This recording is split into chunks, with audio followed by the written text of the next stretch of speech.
When you think about businesses like Allbirds or Skims that are selling through the roof, sure, you think about a great product, a cool brand, and brilliant marketing. But what's often overlooked is the business behind the business that makes it all possible. For millions of businesses, that's Shopify. Nobody does selling better than Shopify, the home of the #1 checkout on the planet. With ShopPay, you can boost conversions by up to 50%, meaning fewer abandoned carts and way more sales. Whether your customers are scrolling online, strolling through your store, or browsing social media, Shopify ensures you're ready to sell wherever they are. It's no secret, businesses that want to grow with Shopify. Upgrade your business and get the same checkout Allbirds uses. Sign up for your $1 per month trial period at shopify.com/DAX, all lowercase. Go to shopify.com/DAX to upgrade your selling today. Shopify.com/DAX. The Avengers radio series, a cultural phenomenon in South Africa back in the 1970s. South Africa was a country with no national television service. It wasn't until 1976 that the country would get its first taste of television broadcasts. But before that, radio was the primary medium of entertainment and information for the masses. This was the context when The Avengers, a British spy-fi series, made its debut on South African radio and became a cultural phenomenon. The Avengers was a British television series that originally aired from 1961 to 1969. The show revolved around the adventures of John Steed, a suave and sophisticated secret agent, and his various female associates. The series was a unique blend of traditional spy thriller elements with science fiction and fantasy, which set it apart from other shows of its time. While the series was hugely popular in the UK and had also made a significant impact in the American markets, being one of the rare British series given a network transmission slot, it was virtually unknown in South Africa. This was primarily due to the lack of a national television service in the country until 1976. However, as a film series, The Avengers was able to gain some exposure in South Africa through film rentals. But it was the launch of the radio series that truly brought The Avengers to the masses in South Africa.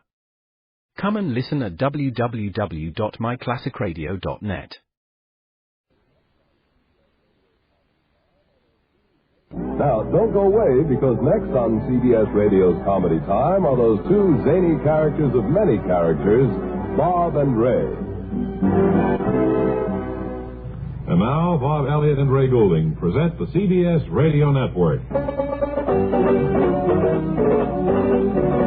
Hey, Bob and Ray. Yes? You fellas show up sometime without enough material so that we can hear that wonderful theme all the way through. I was driving with a group of friends just this morning. Excuse me just and a minute. we were talking about your new theme. Beg your I pardon. said, well, Sir, I remember please, if you want to be heard, would you come up here to the microphone and let's have a real talk with you instead of sitting there in the front row and yelling up to us. It's not very showman-like, you know? I was riding in a car with a fellow this morning, and I was saying I liked your new theme, and I can remember years ago on programs, every once in a while, they would run short, and they'd say, tonight we'll play our theme in its entirety.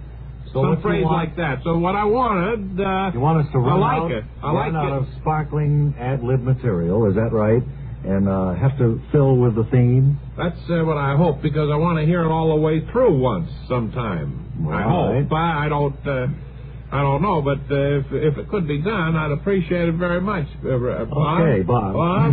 Yes, we'll see if we can take care of that. Bob. Now, will you get up and let Ray sit down here, because he hasn't had time to say anything yet?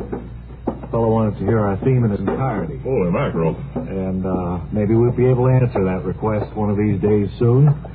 I think it would be nice if we could hear it. Okay, Bob. All right, I believe you. Sure. Wally Ballou is up in Herkimer, New York. Herkimer is the home of those of you who have been following this program assiduously. Is the home of Professor Gragins, the good Professor Gragins, who is attempting to orbit the moon one of these days in a craft of his own design. Should be pretty soon, too, I think, by our last visit up there. I think so. So I'll put on my earphones now, ladies and gentlemen of the unseen radio audience, as I introduce Wally Ballou from Herkimer, New York. Herkimer, New York, this is Radio's Wally Ballou, standing in the cow pasture behind the barn of the good Professor Gragins, who within the next few weeks, he tells me, we'll be starting off to the moon. Professor Gragins, it's been about 6 weeks and 3 days since we talked to you last. What has transpired in that time, sir? By that I mean, what has taken place? Well, in other words, what have you done to improve your rocket in its forthcoming trip to the moon? Well, Wally, as you know, I have, in 5 years, attempted to get off the ground with this machine. Now, hi, Bob, Wally, I have been working overtime trying to get this machine into one unit. Want to come aboard, take a look around? Yes, I'd like to see what changes have taken place. Well, I have included some new equipment. Still have the linoleum on the floor there. Yes. And I have a combination washer-dryer installed now. Say. So that... How much of a payload can that take? About 20 pounds of dirty clothes. Well, it's a good idea to get off the moon and have clean clothes, certainly. Well, that's what I was saying to Mrs. Gragins. If we hit the moon and get off, you don't want to step off on a new planet looking like a slob. No, plus you have the opportunity there to contaminate it. That's right. Now, Bob, you can probably hear my generator. Wally Ballou, please. Wally, you can probably hear my generator working there in the background. That is the unit that will make the power for us on the trip. Wonderful. That sounds as if it's a much more powerful device than heretofore we have seen. I had to send to Hong Kong to get that. Well, they make them good there, I'm told. And that will probably help out a great deal. Tell me this, are you going to turn over the powerful motor for us today? So if you have time, yes. Time is one thing that we have the most of, Professor Gragins. All right, well, then let's step outside and I'll set her off for you. You're not going to use any countdown? No countdown. That's nonsense. I know. You know where you want to go. Certainly. I just turn on the ignition key and start it up, isn't it? Yeah.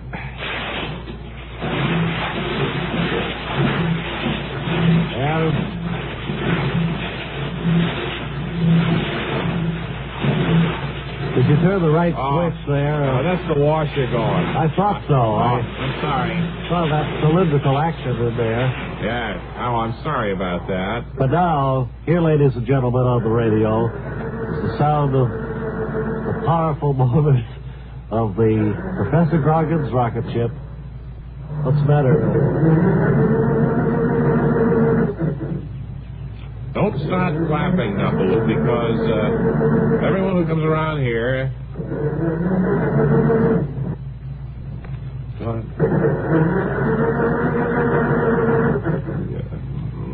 Well, he's shaking his head now as if to express silent contempt for the mechanical giant he has here before. Well, you know, I tell you, I've had this outdoors now. We've had a couple of cold nights this week, and...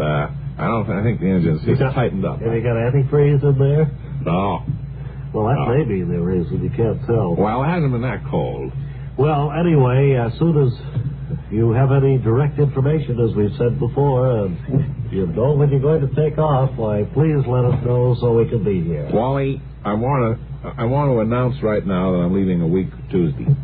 Week from Tuesday. Well, there's news, ladies and gentlemen, on the radio. A week from Tuesday, Professor Gragins will attempt to start off for the moon. And, the moon. Right. And I will be here to cover that event for the radio until such time. This is Ollie Ballou turning it to New York. Okay. Okay, Wally. Let's see. I think we should have some music. Yeah.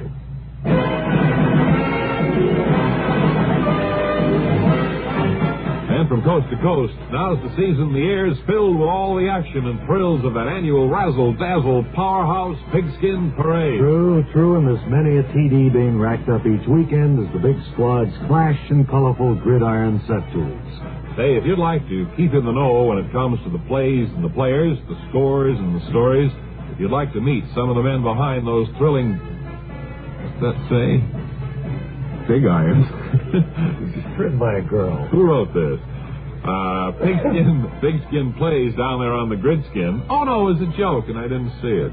Listen each Monday through Saturday night to CBS Radio Sports Time with Frank Gifford. Want to read the whole thing so we can get the full meaning of it and the humor in it? Hey, if you'd like to meet some of the men behind those thrilling pig iron plays down there on the gridskin, listen each Monday through Saturday night to CBS Radio Sports Time with Frank Gifford. All you sports fans there in Sportsland, sports spotter Frank Gifford pounds the Sports Time beat with sports scores, sports stories, and sportsmen for you right here on CBS Radio Old Sports. Whatever happened to Mumbly Peg? And now it's time to chat with Ward Stuffer. Ward, come over here, please. And don't move the chair. Now, you sit down without moving that chair. Well, all of you guys seem to move the chair when they sit down. All right. Well, Ward is our roving critic, as you know, the roving critic of the year, and he's back from England. Got back last week. I imagine you have a good deal to tell us, Ward. Or Wardy. Well, most people over there, Miss Peter Houston. I told you not to move that chair now, Ward, because... That was me getting up, Ray. Well, people hear that at home. Okay. Now, you'll have to cut it out, everybody. Now, cut that out. They miss Peter Houston. He's left television, theater, book publishing, opera, radio, movies, fencing, public debating, and street shows have all fallen off to half of what they used to be. And they've picked up a bit over here, Wardy. Now, Ward would be fine. I thought somebody told me before we went on the air that you like to be called Ward. No, it's W-E-R-D-E, but it's pronounced Ward. Oh, it was a trap, that's all. I'm sorry, Ward. What is it you've selected to review for us this week? Well, it's a television piece, the Frances Flanders 5-Minute Weather Show. Anything exciting about it, Ward? Well, while Miss Flanders is an extraordinarily attractive woman, I would say that 5 minutes is about the right length for this particular presentation. She seemed to have excellent comprehension of her role and was perfectly composed throughout the show, with the exception of one time when a snow sign placed in the Duluth area fell off the weatherboard. Well, that's who's moving the chair now? I think that's the director.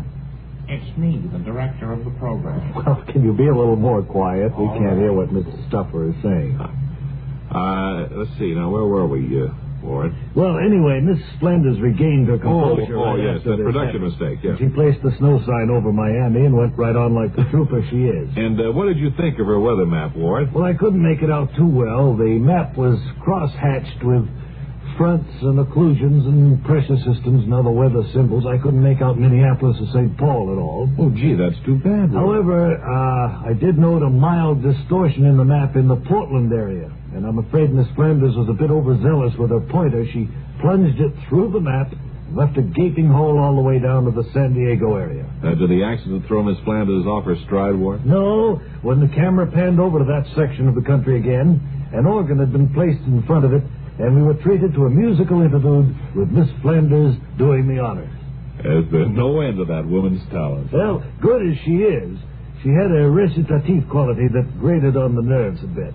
This was especially evident in her reading of the current temperatures. I see. But Miss Flanders was at her most dynamic as she pointed out a hurricane. Just a second, Ward. Looks like Mary McGoon's going to get up. Mary, don't you move that chair. All right, I'll try to, but it's awfully hard to move back from a table without moving the chair. I'll try. So continue. See, I told you. Miss Flanders did a magnificent dance depicting the raw forces of nature turned loose. She gyrated and swirled and spun till you could almost feel a 70-mile-an-hour wind in your face. It was electric. Then it was a production you thoroughly enjoyed. Well, with the exception of the production mishaps I discussed previously, I thought the show, for the most part, a pleasant diversion. Well, You certainly can't find fault with Miss Flanders for not being able to give the East Coast weather after the strenuous dance she did. Even more experienced dancers would have had trouble catching their breath. Ward, you're through now, and you're going to have to get up and leave the stage, I know. Right. Try to be quiet if about it. you move, now I'm telling you, if you make a sound with that chair, you're in trouble. Thank you, Ward Stuffer, roving critic of the year, for your report on the Frances Flanders 5-Minute Weather Show. Apparently a smash. Say, if you'd like to get rid of pesky dandruff... I told you about that, Stuffer. You'd like to get rid of pesky dandruff in just 3 minutes. Oh, well, I like dandruff. And I don't mean you. I mean those average, normal men and women out there who don't like unsightly dandruff and want to get rid of it fast. Then listen to this, announcer. Thank you, listen Bob. to this, announcer. Say, you know dandruff bothers most men and most women, too. So listen, today you can get rid of embarrassing dandruff in just 3 minutes. Yes, with Fitch Dandruff Remover Shampoo, unsightly dandruff's gone in 3 minutes. It's the quickest, easiest of all leading shampoos. And that's not all. Using Fitch regularly is guaranteed to keep embarrassing dandruff away. Simply apply in the unique Fitch manner. Before you wet your hair, rub in 1 minute. This way, Fitch shampoo penetrates right down to the scalp. Next, add water. Lather 1 minute. To wash every trace of dandruff out of your hair. And then rinse 1 minute. All that loosened dandruff goes down the drain. In 3 minutes with Fitch, 1 rubbing, 1 lathering, 1 rinsing, dandruff's gone. And never forget, gentle Fitch can also leave your hair up to 35% brighter. To get rid of dandruff problems forever, brighten hair too, use Fitch regularly. Get Fitch Dandruff Remover Shampoo, today only 59 cents. Webley Webster will be here with a historical quotation in just 10 seconds.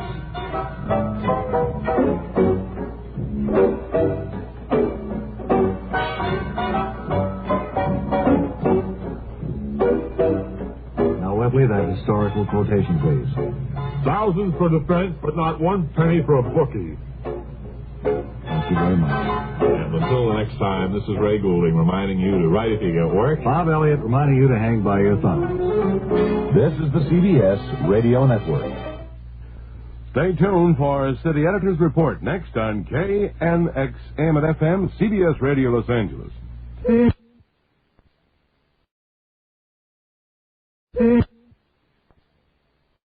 21st Precinct, aka 21st Precinct and 21st Precinct, was a police drama broadcast on CBS Radio from July 7, 1953 to July 26, 1956.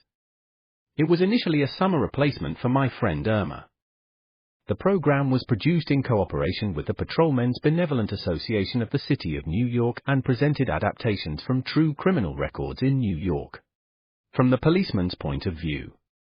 Historically, the 21st Precinct had been located near Gramercy Park in Manhattan, but in 1929 the department reorganized the precinct numbering, and the 21st designation was dropped from use. No such precinct existed during the show's run, nor does a 21st exist today. However, the fictional precinct's territory corresponds closely to that of the Upper East Side's 23rd Precinct as it has existed since 1929. Stanley Niss was the producer, writer, director. The role of Precinct Captain Frank Kennelly was played by Everett Sloan for the first 109 episodes and briefly in episode 135. During episode 109, Captain Frank Kennelly was promoted to Deputy Inspector and reassigned out of the 21st Precinct. He was replaced by Captain Cronin James Gregory, 1955-56, and Les Damon, 1956. Other cast regulars were Ken Lynch as Lieutenant Matt King, Harold Stone as Sergeant Waters, Jack Arissa as Sergeant Collins, and Santos Ortega as Lieutenant Gorman. The program's announcer began the program's opening each week. 21st Precinct. It's just lines on a map of the city of New York. Most of the 173,000 people wedged into the 9/10 of a square mile between 5th Avenue and the East River wouldn't know, if you asked them, that they lived or worked in the 21st. Whether they know it or not, the security of their persons, their homes, and their property is the job of the men of the 21st. At that point the lead actor would complete the introduction. The 21st Precinct. 160 patrolmen, 11 sergeants and 4 lieutenants of whom I'm the boss. My name is Kennelly. Frank Kennelly. I'm captain in command of the 21st. Art Hanna, Bob Hill, and Hugh Holder were the program's announcers. The series was produced by John Ives. It was usually directed and written by Stanley Niss. Another source lists Niss as producer. Come and listen at www.myclassicradio.net.